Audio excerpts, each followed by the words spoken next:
Di sini saya Salsa Alfi, NRP 33, mau menjelaskan bagian tabel.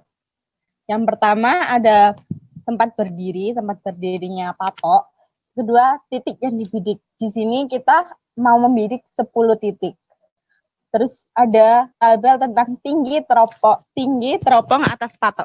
Tinggi teropong atas patok itu berarti tinggi dari patok, tinggi dari teropongnya, tinggi alatnya itu diukur dari atas patok. Nah, di sini tinggi teropong atas patoknya adalah 1,18 meter. Untuk tinggi patok atas tanah berarti tinggi tanah ke bagian patok itu adalah 0,27 meter. Habis itu ada bacaan benang. Di sini ada 3 bacaan benang, yaitu benang tengah atau BT, benang atas atau BA, dan benang bawah atau BB. Benang atas adalah bacaan dari kalau kita di bak ukur ada 3 benang, yaitu terdiri dari benang atas, benang tengah, dan juga benang bawah.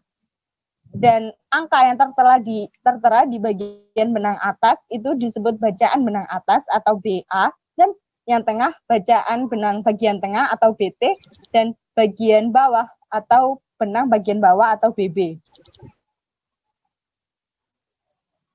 Nah, BB ini dia didapatkan dari 2 dikalikan dengan BT atau bagian bacaan benang tengah dikurangi bacaan benang atas. Habis itu dikalikan 2 tadi. Nah, untuk selanjutnya ada tabel azimut. Azimut itu besar sudut antara arah utara dengan titik sebenarnya atau titik yang kita bidik. Jadi antara kita ukurnya dari arah utara sampai titik yang kita bidik. Nah, ini tuh biasanya arah jarum jam itu disimbolkan dengan positif, dan jika tidak searah jarum jam biasanya disimbolkan dengan negatif. Sama halnya dengan sudut miring atau zenit. Sudut miring atau zenit itu sendiri adalah sudut vertikal dari arah atas sampai titik yang kita bidik. Nah, biasanya sudut zenit itu juga sama dengan sudut azimut, yaitu jika searah jarum jam maka disebut positif, dan jika berlawanan arah jarum jam disebut bagian negatif. Assalamualaikum warahmatullahi wabarakatuh. Kenalkan, nama saya Nur Fatur Roman dengan NRP 2036-1039.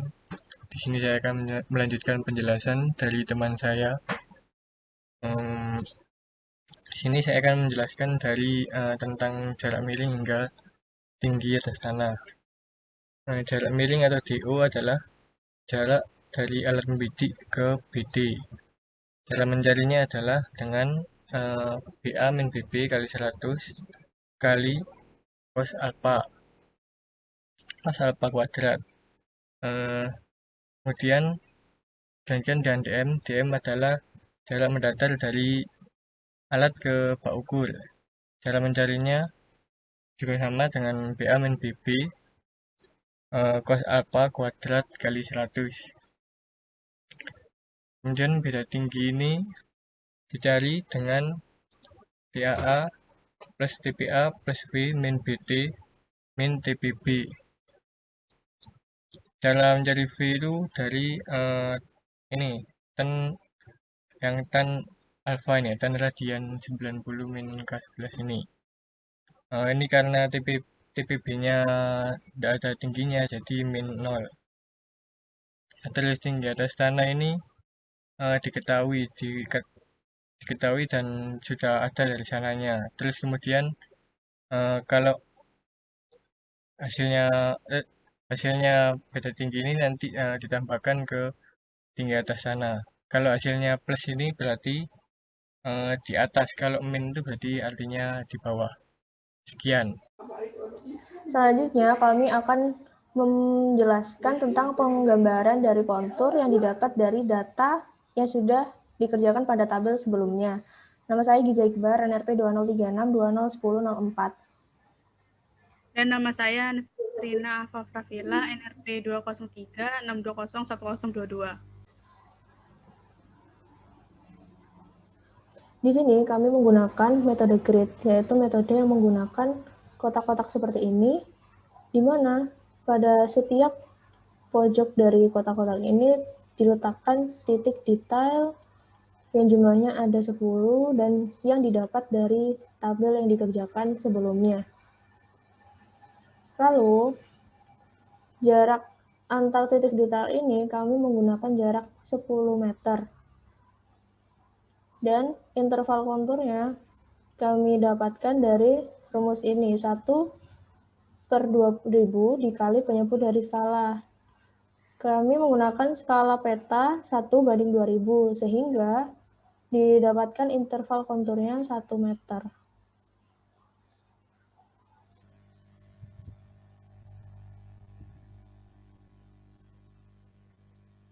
Selanjutnya, kita akan mencari interpolasi kontur. Interpolasi kontur dapat diartikan sebagai cara mendapatkan harga kontur yang diinginkan, di mana titik-titik di lapangan tingginya tidak tepat sama dengan harga kontur. Nah, untuk mencari letak titik kontur tersebut berada di mana, kita menggunakan rumus seperti ini. Misal, dari elevasi 1 ke elevasi 4, itu ada titik kontur 1402, 1403, 1404, 1405, dan 1406. Menggunakan cara rumus seperti ini. Yang pertama, titik kontur dikurangi elevasi terendah dibagi selisih elevasi 4 dan 1 dikali 10. 10 ini adalah jarak elevasi titik detail pada grid. Dari cara tersebut didapatkan hasil seperti ini. Itu berlaku untuk titik kontur selanjutnya.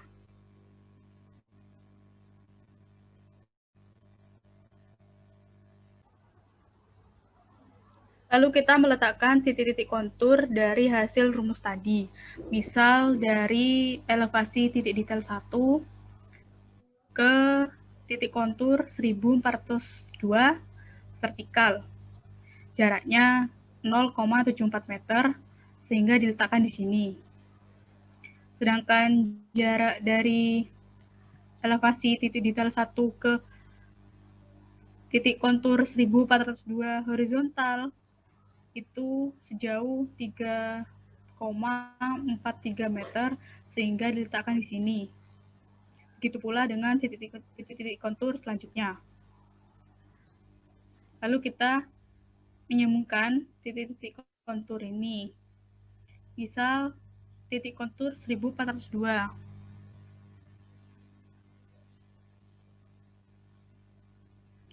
Untuk menyambungkan titik kontur dari yang sini ke sini, itu melewati garis diagonal, di mana letak titik kontur 1402 berada di sini, sehingga disambungkan ke sini. Kurang lebih garisnya seperti ini. Begitu pula titik kontur 1403.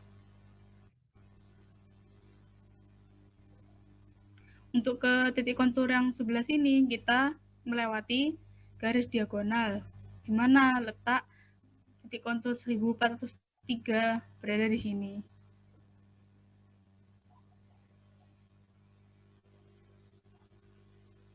Nah, untuk menyambungkannya lagi ke titik kontur yang sebelah sini, kita juga melewati garis diagonal yang di mana titik kontur 1403 berada di sini.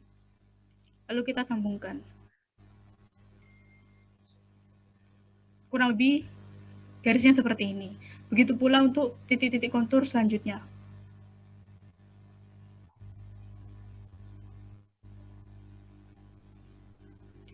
Sehingga didapatkan gambar kontur seperti ini. Dari hasil gambar kontur yang sudah jadi ini, perlu kita ketahui sifat-sifat garis kontur, yaitu yang pertama, apabila garis itu sudah masuk, maka garis itu harus keluar. Jadi tidak boleh apabila garis itu masuk, lalu berhenti di sini, tidak boleh. Pasti itu ada lanjutannya dan membuat garis itu keluar dari gambar ini. Lalu, sifat yang selanjutnya, garis kontur itu tidak boleh bercabang dan tidak boleh berpotongan.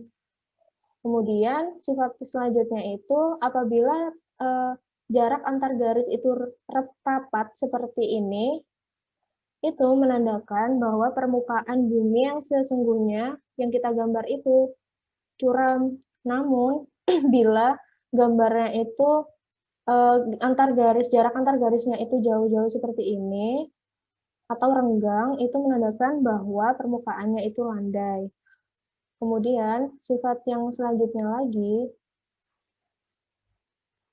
itu garis kontur yang berharga lebih rendah itu mengelilingi garis kontur yang harganya lebih tinggi. Elevasi titiknya itu lebih tinggi.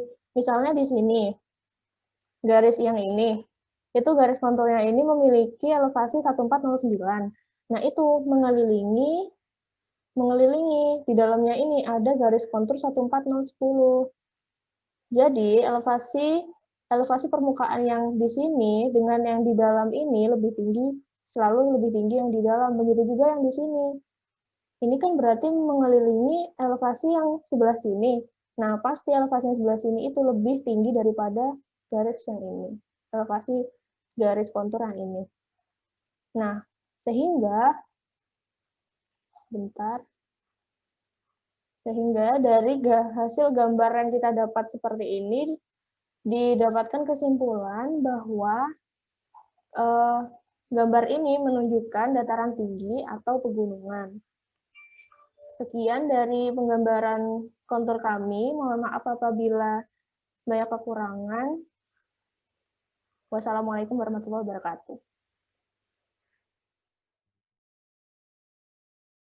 Ya, kami dari kelompok 2 PSI mendapat tabel perhitungan koordinat yang berisi data yang pertama tempat alat, kemudian titik yang disifat atau yang dibidik, sudut yang dibaca, azimut, dan jarak. Untuk yang pertama, tempat didirikannya alat theodolit atau total station di titik A.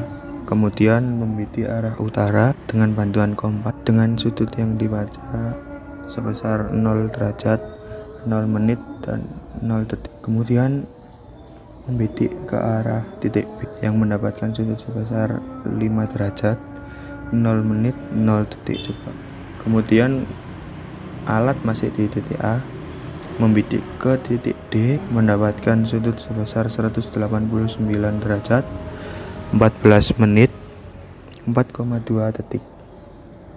Kemudian menembak ke titik arah B, mendapatkan sudut sebesar 276 derajat, 44 menit, 33 detik. Kemudian alat dipindah ke titik B, menembak ke titik A, mendapatkan sudut sebesar 45 derajat, 27 menit, 21,6 detik. Kemudian menembak ke titik C, mendapatkan sudut sebesar 135 derajat, 17 menit, 42 detik. Kemudian alat dipindah ke titik C, menembak ke titik B, mendapatkan sudut sebesar 220 derajat, 40 menit, 40,8 detik. Kemudian dari titik C menembak ke titik D, mendapatkan sudut sebesar 311 derajat, 11 menit, 20,4 detik. Kemudian alat dipindah lagi ke titik D, menembak ke titik C, mendapatkan sudut sebesar 25 derajat, 54 menit, 18 detik. Kemudian menembak ke titik A kembali, mendapatkan sudut sebesar 117 derajat, 34 menit, 58,8 detik. Kemudian sudut yang dibaca ini dikonversi dari sudut yang dihasilkan dari pembidikan tersebut, derajat, menit, dan detik. Untuk yang di titik A, menembak utara 0, yang menembak titik B mendapatkan 5 derajat, yang di titik D ini 189,2345 didapatkan dari 189 ditambah 14 menit dibagi 60, karena 60 itu satuan per jamnya, dan 4,2 dibagi 3.600. Kemudian yang di titik B mendapatkan hasil 276,7425. Caranya sama, 276 ditambah 44 dibagi 60 satuan jamnya, dan 33 dibagi 3.600. Kemudian yang di titik B, alat di titik B menembak titik A mendapatkan sudut yang dibaca 45,456. Caranya sama, 45 ditambah 27 dibagi 60 ditambah 21,6 dibagi 3.600. Kemudian yang di titik C juga sama, 135 ditambah 17 dibagi 60 ditambah 42 dibagi 3.600. Dan untuk yang di titik C mendapatkan hasil 220,678. Caranya sama, 220 ditambah 40 dibagi 60 ditambah 40,8 dibagi 3.600. Terus yang di titik D mendapat hasil 311,189. Caranya juga sama, dari 311 ditambah 11 dibagi 60 ditambah 20,4 dibagi 3.600. Untuk alat yang di titik D menembak ke titik C mendapatkan sudut yang dibaca 25,905. Caranya sama, 25 ditambah 54 dibagi 60 ditambah 18 dibagi 3.600. Untuk yang menembak di titik A mendapatkan hasil 117,583. Caranya sama, yaitu 117 ditambah 34 dibagi 60 ditambah 58,8 dibagi 3.600. Lalu mendapatkan sudut yang awal yang di titik A pendirian patok didapatkan sudut 5 derajat. Yang di titik A yang menembak titik D dan B didapatkan 87,508. Itu didapat dari 276,7425 dikurangi 189,2345. Kemudian yang di titik B, alat di titik B mendapatkan sudut 89,839 didapatkan dari 135,295 dikurangi 45,456. Kemudian alat di titik C mendapatkan sudut 90,511 sama 117,583 dikurangi 25,905, maka kita peroleh sudut sebesar 91,678. Sudut dari tutuk A, titik B, titik C, dan titik D kita jumlahkan, kita peroleh jumlah sudut sebesar 359,536. Kemudian kita beralih pada sudut terkoreksi. Sudut terkoreksi ini sebenarnya didapatkan oleh dari 360 dikurangi dengan jumlah sudut yang sudah dibaca tadi, yaitu sebesar 359,536. Maka 3 dari 360 dikurangi 3.559,536, kita peroleh 0,464. Dari hasil 0,464 kita bagikan dengan jumlah banyaknya sudut atau jumlah banyaknya titik berdirinya alat. Di sini titik berdirinya alat terdapat A, B, C, D, yang berarti ada 4 titik. Dari 0,464 kita bagi 0,116. Di sini ada azimut. azimut datanya sudah ada, jadi kita tinggal masukin saja. Dan juga di PDF juga dicantumkan. Jarak juga sama, juga ada. Langsung kita din sin, lanjutkan ke d sin alfa atau delta x. Cara mencari delta x di sini adalah jarak dikalikan dengan sin azimut. Di sini jaraknya 45 dikalikan dengan sin 5 derajat. Maka kita peroleh dengan 3,922. Lalu yang bawah juga sama, 47 dikalikan sin 95,045, ya. Maka kita peroleh 46,82. Ke bawah juga sama, ini juga sama. Jadi kita bisa kontrol, di copy ke bawahnya, pastikan ke bawah, maka kita ketemu min 3,4066, min 39,96. Dari keempat data X tersebut kita jumlahkan, kita peroleh hasil 7,315. Kita jumlahkan semua. Lalu kita ke delta sin alfa terkoreksi atau delta X terkoreksi. Delta X terkoreksi di sini didapatkan dari 45 dibagi dengan 177, kemudian dikalikan dengan 7,315 ditambah dengan 3,922. Maka kita peroleh hasil 2,062156,712. Ke bawah juga sama.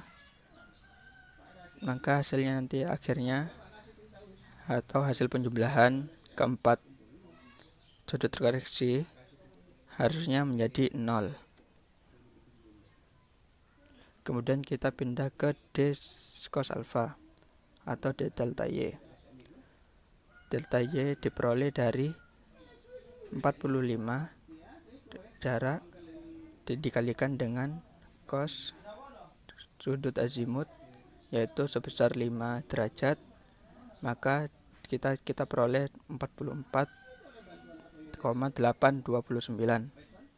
Ke bawah juga sama, ini juga sama, 47 dikalikan cos 95,045. Ini juga sama, ini juga sama. Maka dari keempat delta y kita jumlahkan 44,829 ditambah min 4 1, sekian ditambah kan min 4, sekian ditambahkan 1, sekian, kita peroleh menjadi sebesar min 2,3394. Nah ini, setelah ketemu hasil ini, kita ke D koreksi atau delta Y terkoreksi dengan cara 45 dibagi 177, kemudian dikali min 2,3394 ditambah dengan D atau D cos alfa atau delta Y atau 44,829, maka kita peroleh 45,4233,51402. Ke bawah juga sama caranya, 47 dibagi dengan 177 dikalikan dengan min 2,3394 ditambahkan dengan min 4,1331, maka kita peroleh min 3,511905,835. ke bawah juga sama, maka hasil akhirnya nanti harus 0. Lanjut ke mencari koordinat X. Nah, di sini koordinat di titik A, koordinat awal sudah diketahui dari data sebesar X-nya 50 dan Y-nya min 70. Kemudian kita harus mencari koordinat titik B, titik C, dan titik D. Nah, di sini dengan cara delta X ditambahkan dengan koordinat X yang pertama, yaitu 2,06215712 ditambahkan dengan 50. Maka kita peroleh 52,062157. Untuk koordinat di titik C juga sama,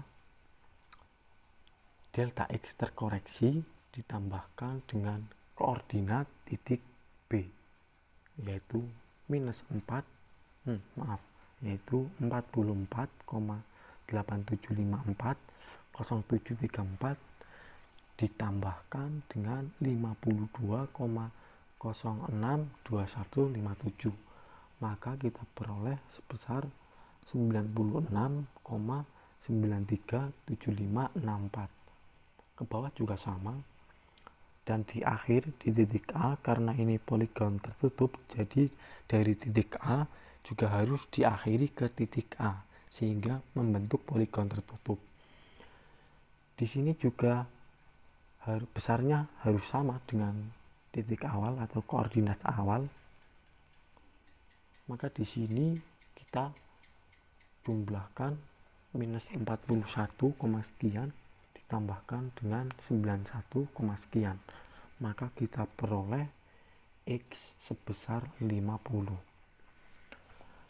Di Y, koordinat titik A atau titik awal, Y sama sebesar min 70.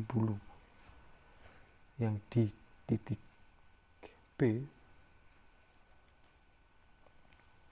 ini terusnya sama, cuman yang kita jumlahkan di delta Y terkoreksi karena di sini kita mencari koordinat titik Y. Maka 45,42351402 ditambahkan dengan minus 70, maka kita peroleh angka sebesar minus 24,576486. Nah, ke bawah juga sama rumusnya, ini ditambahkan dengan ini, yang ini juga sama, ini ditambahkan dengan ini, yang ini juga sama, ini ditambahkan dengan ini. Nah, setelah kita berhasil mendapatkan koordinat X dan Y nya, mari kita buktikan atau kita gambarkan. Nah, di sini saya akan menggabungkan koordinat X dan Y karena di AutoCAD harus digabungkan. Ini kenapa saya kasih 10 digit, karena saya menyesuaikan di titik ini. Jadi supaya sama dan koordinatnya ketemu, banyaknya angka ini juga harus disamakan. Nah, di sini saya menggabungkan dengan rumus konkatenate, kemudian saya masukin X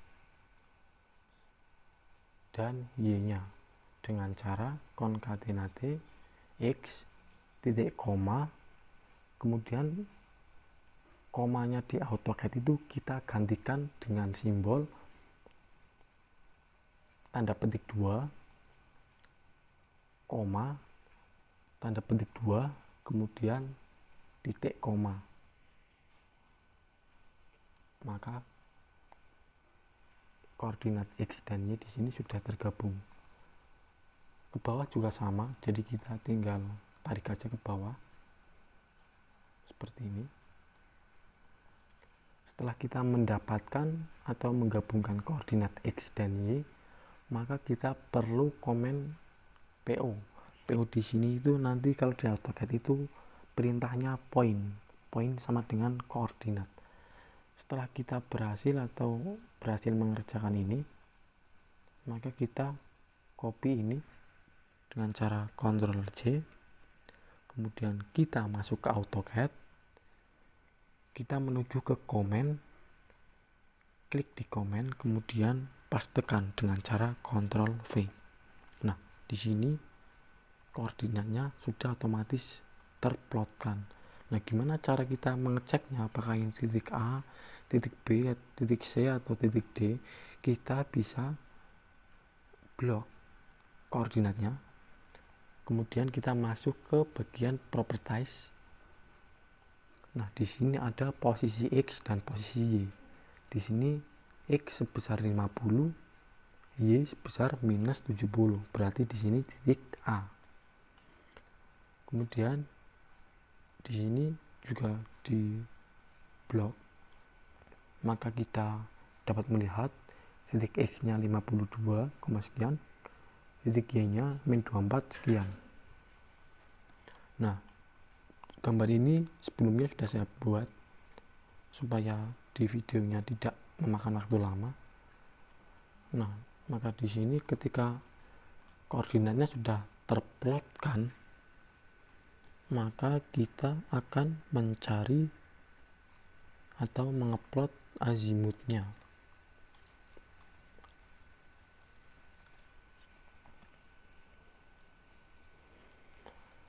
Nah, gimana cara mencarinya? Kan di titik A ini tadi azimutnya sebesar 5 derajat. Maka kita offsetkan garis ini sebesar 55 derajat dan menjadikan ini sebagai azimut di semua titik. Maka kita kopikan ke 4 titiknya seperti ini. Nah, di titik A tadi azimutnya kan 5 derajat. Ini azimut titik A 5 derajat, sama 5 derajat. Di titik B di AutoCAD 97, di data tabel Excel 95, jadi ada selisih sekitar 2 derajat.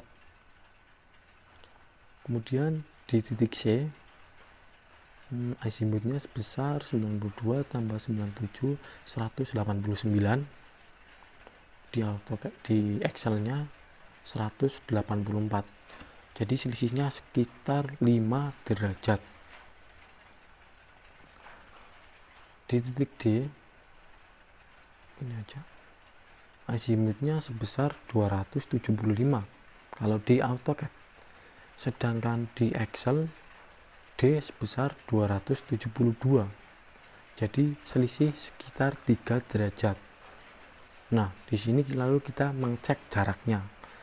Jarak titik A ke titik B di AutoCAD kita mendapatkan sebesar 45,47 meter. Sedangkan di Excel di sini 45.